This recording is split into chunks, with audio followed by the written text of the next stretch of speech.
Hello friends, இன்றைக்கி நம்ம சேனலில் பார்க்க போகிறது ஒரு கேக் ரெசிபி தான். நம்ம வீட்டில் இருக்கிற எவர் சில்வர் டம்ளர் இருக்கும் இல்லையா, அந்த டம்ளரை வச்சு தான் இன்றைக்கி கேக் செய்ய போகிறோம். ஒரு குக்கரை ப்ரீ ஹீட் பண்ணியிருக்கேன். 10 நிமிஷம் ப்ரீ ஹீட் ஆகட்டும். 1/2 கப் பவுடர் சுகர் எடுத்திருக்கேன், ஜீனியை பொடிச்சு எடுத்திருக்கேன். அது கூட 1/2 கப்பு தயிர் சேர்த்துருக்கேன். 1 கப்பு கோதுமை மாவு, 1/4 cup melted butter, 1/4 cup coconut powder சேர்த்துருக்கேன். இது கூட 1 கப்பு பால் சேர்த்துக்கிறேன். பால் ஆறின பால்.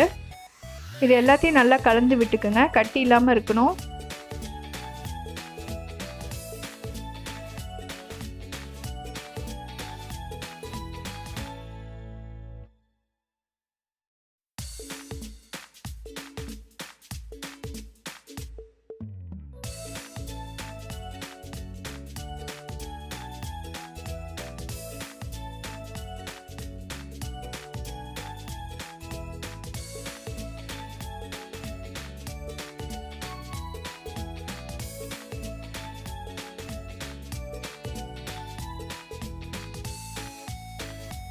இப்போ ஒரு வடிகட்டியில் 1 spoon baking powder, 1/2 spoon baking soda, இது ரெண்டுத்தையும் போட்டு நல்லா சலிச்சு எடுத்துக்குங்க.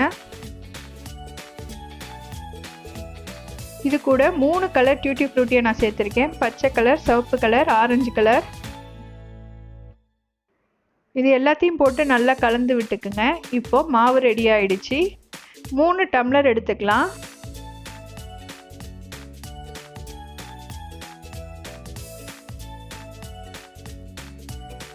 இப்போ இந்த 3 டம்ளரில் கொஞ்சமாக பட்டர் இல்லாட்டினா எண்ணெய் தடவிக்குங்க.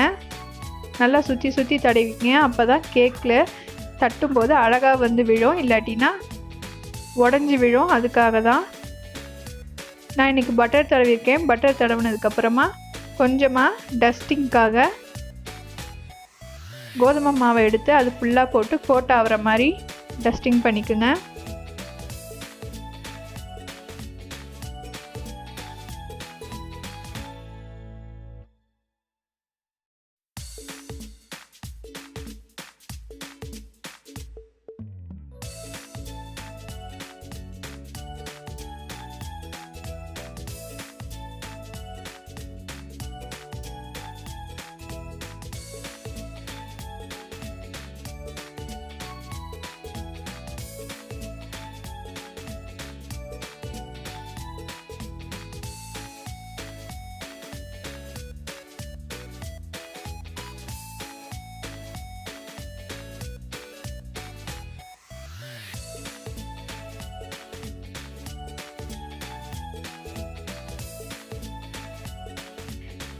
இப்போ மாவை 1/4 இதுக்கு ஊற்றிக்கலாம்.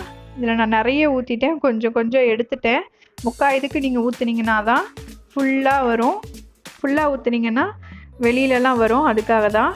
இப்போது குக்கர் ஹீட் ஆகிடுச்சு. இதுக்குள்ளே ஒரு ஸ்டாண்டு வச்சுட்டு நம்ம டம்ளரை வச்சிடலாம்.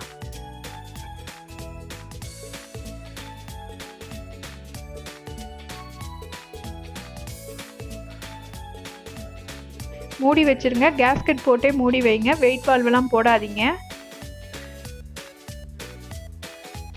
இது ஒரு 30 நிமிஷம் அப்படியே இருக்கட்டும். 30 நிமிஷம் கழித்து ஓப்பன் பண்ணி பார்க்கலாம். வாங்க கேக் எப்படி இருக்குன்ட்டு பாருங்கள். ரொம்ப அழகாக சூப்பராக வந்திருக்கு. கொஞ்சம் மாவு மூடியிலையும் ஒட்டி இருந்துச்சு. இந்த டம்ளரை பார்த்தீங்கன்னா உங்களுக்கு தெரியும். மீதி இருந்துச்சு கொஞ்சம் மாவு, அதை நான் அவனில் வச்சுருக்கேன். அவனோட ப்ரீஹீட் டைம் என்ன, அவனுக்கு நான் ப்ரீஹீட் டைம்லாம் செட் பண்ணலை. டேரெக்டாகவே 180 டிகிரி செல்சியஸில் 15 மினிட்ஸ் பேக் பண்ணேன். ஏன்னா கொஞ்சம் மாவு தானே, அதனால சீக்கிரம் வந்துடுச்சு.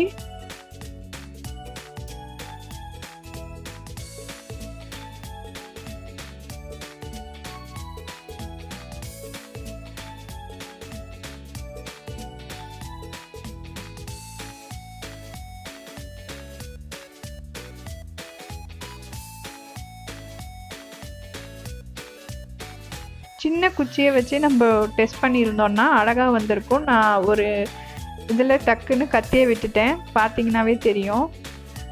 இப்போ 2 டம்ளர் எல்லாமே ஈக்குவலாக தான் வெந்திருக்கும். இது கண்டிப்பாக நல்லா ஆறணும். ஆறுனதுக்கப்புறம் தான் நீங்கள் எடுக்க முடியும், இல்லாட்டினா கண்டிப்பாக கேக் உடஞ்சிரும். ஸோ ரூம் டெம்பரேச்சர் வர வரைக்கும் வெயிட் பண்ணுங்கள். மினிமம் ஒரு 15 to 20 மினிட்ஸ் தான் ஆகும். அதுக்கப்புறம் இதை எடுப்போம். பாருங்கள் கேக் எவ்வளோ அழகாக வந்து விழுந்திருக்குன்னு. ரொம்ப சிம்பிளான ஈஸியான டம்ளர் கேக் நம்ம இப்போ ஈஸியாக செஞ்சிட்டோம். இந்த இன்னொரு பீஸ் இருக்குது பார்த்தீங்களா, அது வந்துட்டு நம்ம ரவுண்ட் ஷேப் போட்டோம் இல்லையா, அந்த பேலன்ஸ் அதுதான். எல்லாம் அப்போவே சாப்பிட்டுட்டோம், அது மட்டும்தான் பாக்கி.